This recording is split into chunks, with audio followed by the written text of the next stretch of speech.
Right, so it's now time to work on this brake booster. I've removed all the 10mm bolts from round here.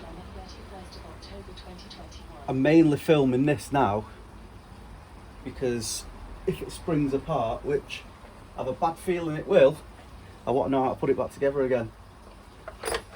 So let's get something to try and lever it with.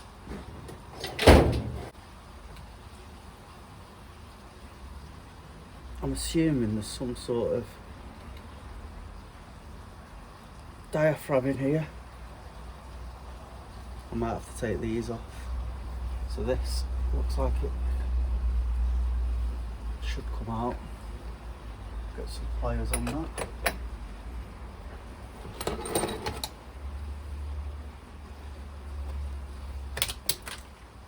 And get it fly off. If that's off, get this off from here.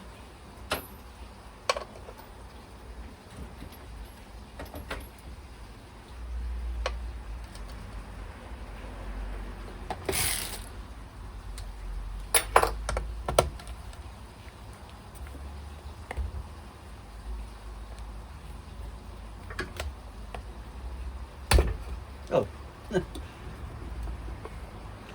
we go, didn't spring off. Oh dear, definitely some crap in there. So that's obviously the air inlet through a filter. I wonder if, God, what even is that stuff?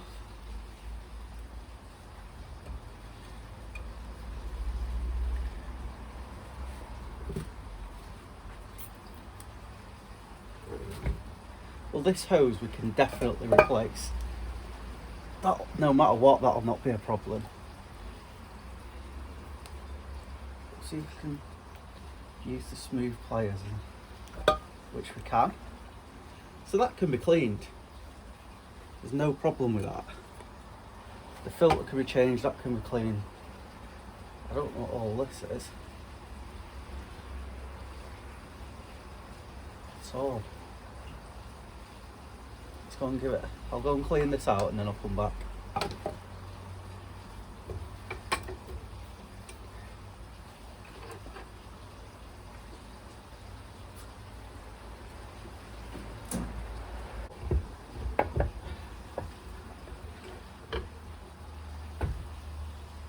Now we've got a load of bolts which look like 10s again. Got too many things going on at once here. Are they 10s? Or they might even be 9s.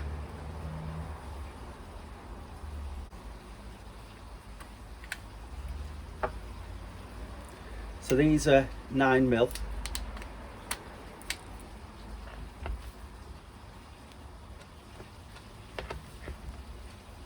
And they're absolutely as loose as anything.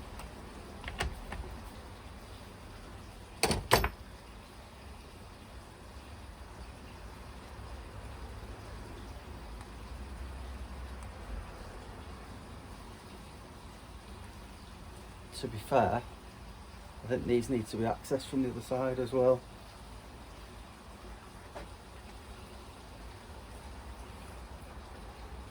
I'm feeling if I... And that looks like it could come loose.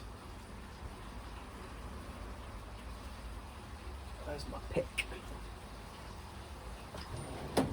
Like a curtain spring around the outside.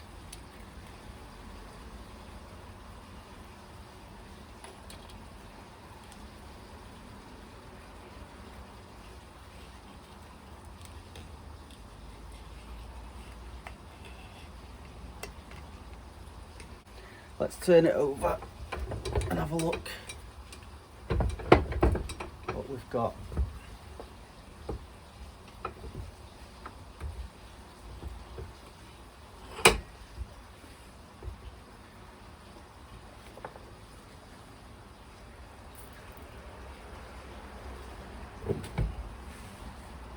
So that looks like it can be separated there,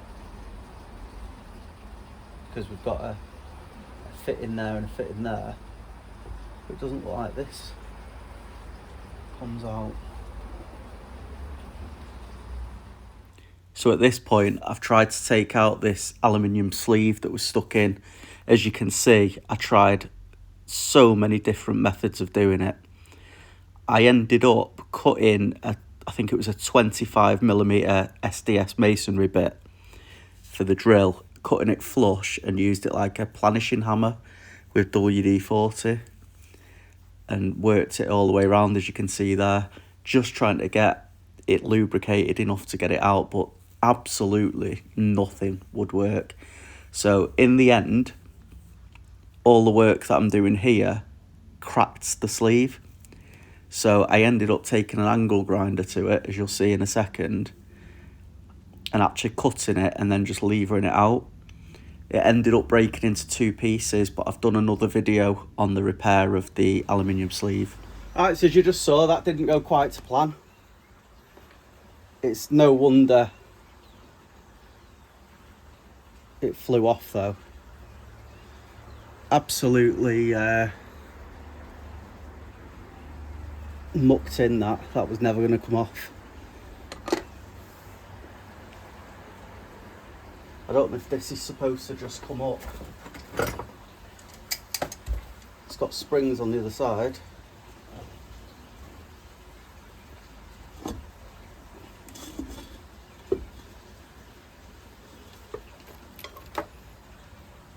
So that's the diaphragm, which actually looks in pretty decent shape. It may be rescuable, this.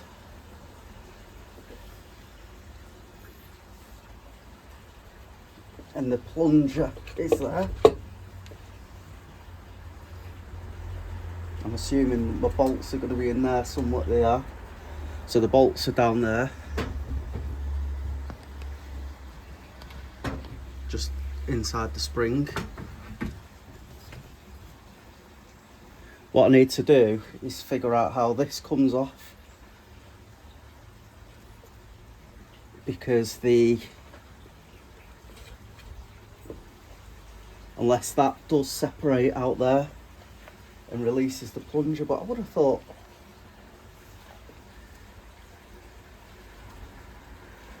I can see something in there, just not very well. Big set of plumber's pliers, pair of grips, and see if something comes off. Oh.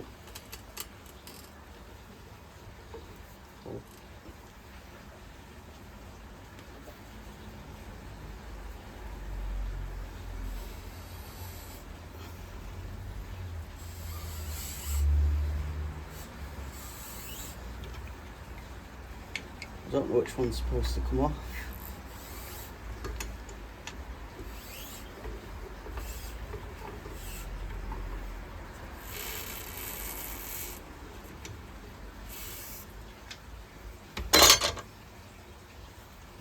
Maybe that's a lock nut. And this.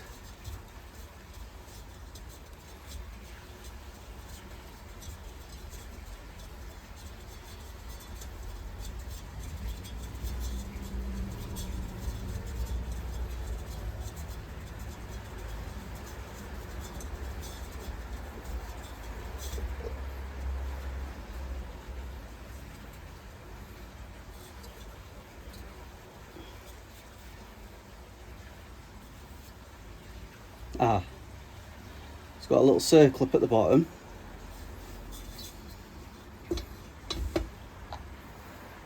That can stay as it is for now.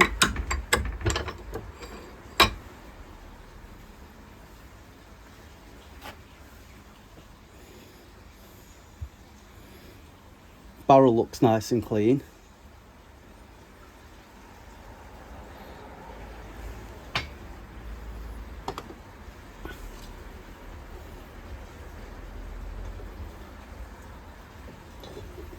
Let's start stripping this a bit.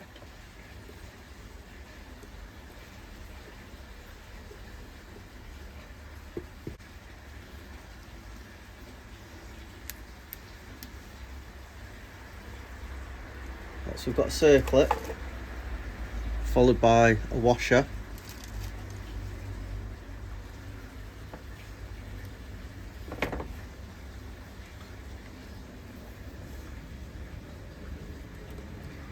Followed by a spring. And then it looks like a ball bearing. Just wondering if it'll be magnetic. There we go. So it is a ball bearing.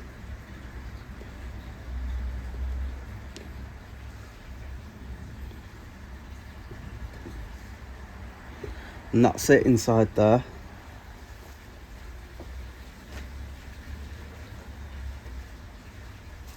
So maybe I didn't need to access that part right now. But right inside,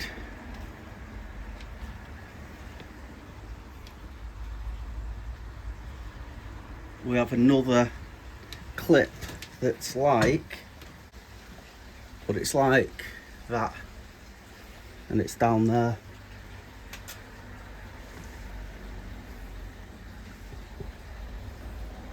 So I need to figure out how to get it out. Right, so it's tied down now, so it can't move. And we need to figure out how to get this off here. So there is a spring-loaded band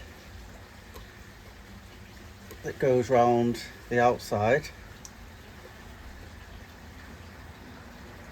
that's got a split. I don't know if you can see that.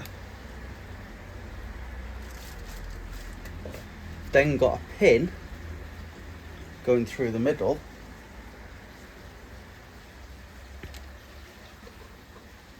No wonder it won't come out. So a pin then goes through the middle, and then presumably it'll just come out now. Alright, so as you can tell, it's a couple of days later now. I'll just show you where I'm at. So I've cleaned up the outside of the servo and painted it. I've just got drying outside here. Got the, I know you can't hear me properly, but I've got the brake servo, clutch servo. Sorry. Probably can't hear me because of the pond, but we've got the brake mass cylinder, clutch mass cylinder, slave cylinder. That's off the bottom of the servo, and then that's the servo as well, all cleaned up and painted.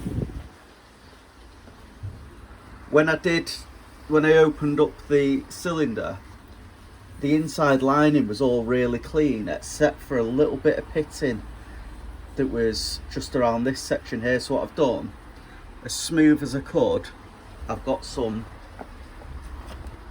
JB Weld steel. So I've smoothed that in place now. I'm going to leave that for 24 hours and I'm going to sand that out with a DA, which is what I've done all around this bit to get it cleaned up. I have also cleaned and painted up the diaphragm. As you can see, the diaphragm's in really nice shape. On top of that, if I can find where I've put it, I still need to clean up the top. I might do that now. I might whack that in the sandblaster, get that cleaned out. To replace the spring sort of net curtain thing, I ordered a springy drain unblocker. So I'm hoping, feeling it, that should do the job. It's off camera. I've just sandblasted the back cover inside and out. So I'm going to give that a paint now.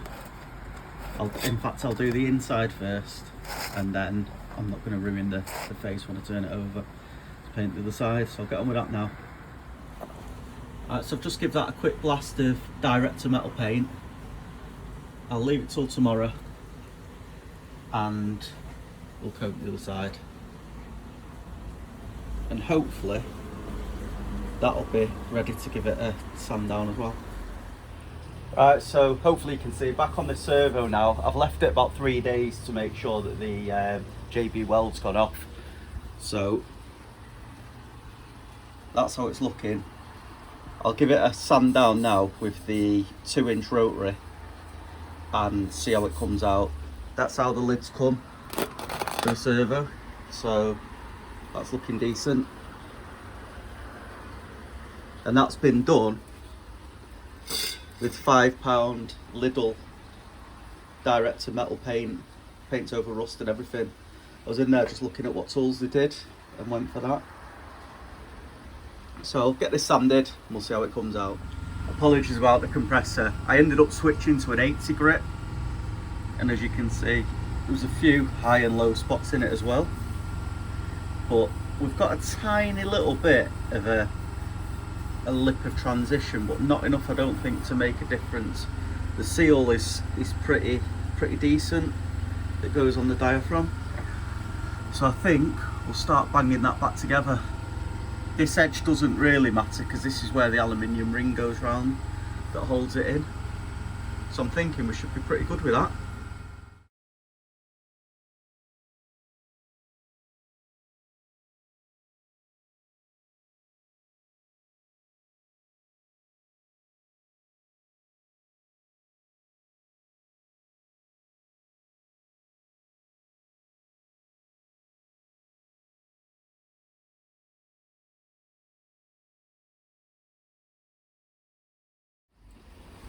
So what I've got here is a drain unblocking thing. So it's chopped off the end of this, cost me £5.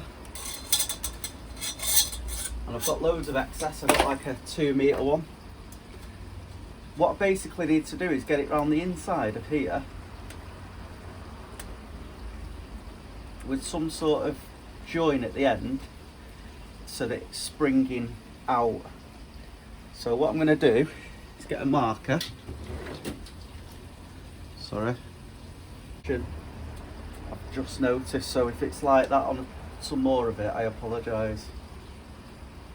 Now I don't want it, the old place where the joint was down here, or where the corrosion was anyway, so I don't want to stick to that same position. So if we, with a screwdriver, push that as tight as we can, and this side as tight as we can. We want it somewhere just a bit longer, so if we go for there, and I'll chop that off at that point, and then we'll get something that will fit on the inside of here that we can bend.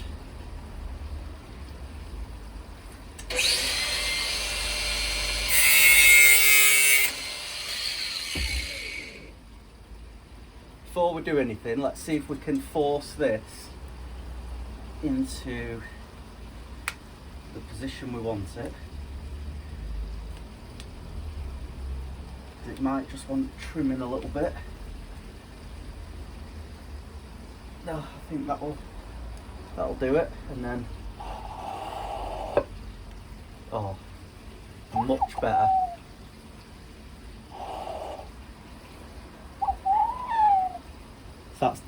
That is bang on. Whereas without it, we flick it out again.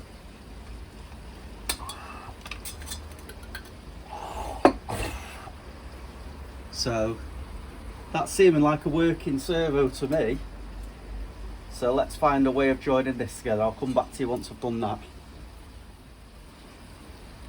So what I found is an old precision screwdriver with a perfect fit on the inside. So I'm going to chop the end off that. Well, before I do, I'm just going to put a bit of a curve on it. Well, actually, I'll chop the end off it and then we'll curve it to the shape of the outside.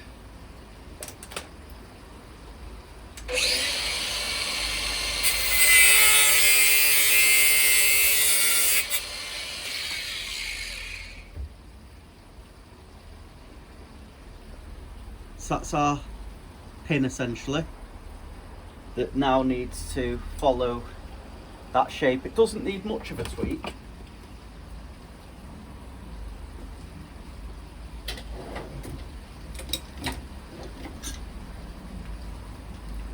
Just 2 pairs of pliers, I'm hoping.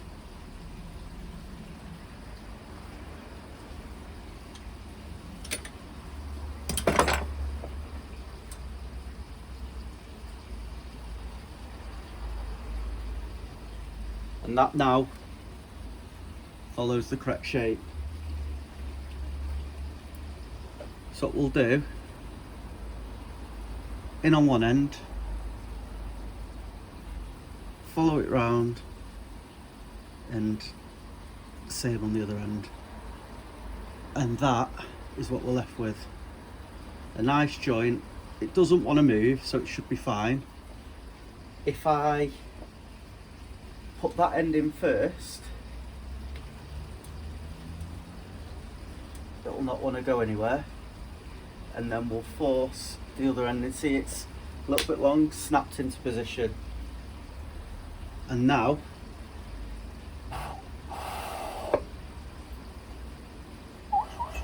we've got an awful lot of tension. So now it's just a case of getting the aluminium ring round the outside and bonded in.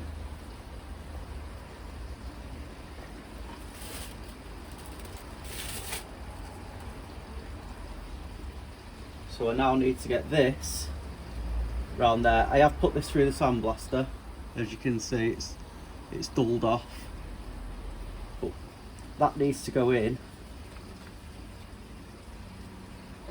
like that. But I need to put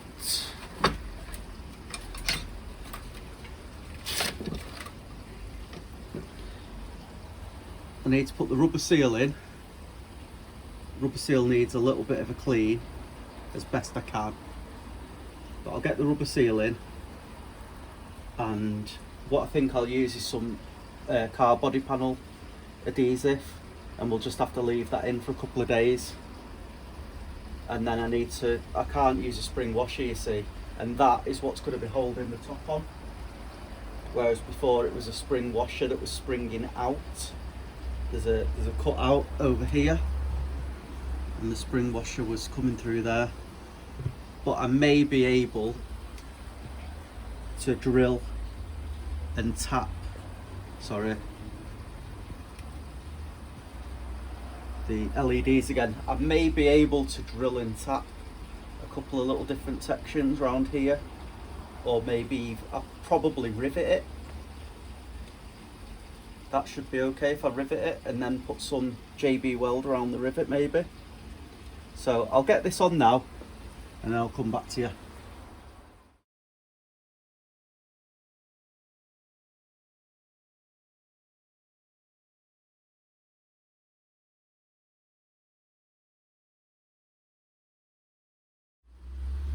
I thought I'd film that, but I forgot. But basically, I've just put the bond and seal around the aluminium, set it in place, bond and sealed the top as a gasket. I've not bothered with the original gasket. I've just used the bond and seal for any discrepancies that may be in the aluminium after adjusting it, and then I've smoothed off around the outside. I've still got to put the fixing bracket on, but I can't remember where that goes. So it's just a case of taking out one of the nuts, put the fixing bracket on. But other than that, all I've got to do now is cut a piece of filter, stuff that in the hole, put the cover on and the circlip. And I put that back on as well. So that was just a case of literally just screwing it in and then tightening up the lock nut with a rubber washer inside. So this is the painter's filter.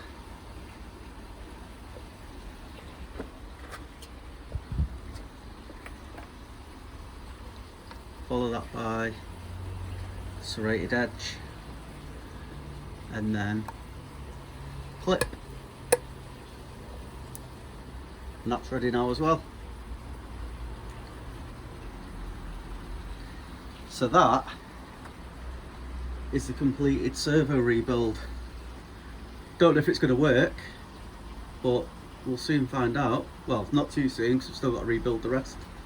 So even if that doesn't work, it shows you how it comes apart, how I've put it back together, how I've managed to make a couple of little clips. can't see why it won't work. The only thing that I've not changed is there's one little rubber O-ring inside there, so worst case scenario it's got to come back out and I'll change that, but I'm hoping that'll do it.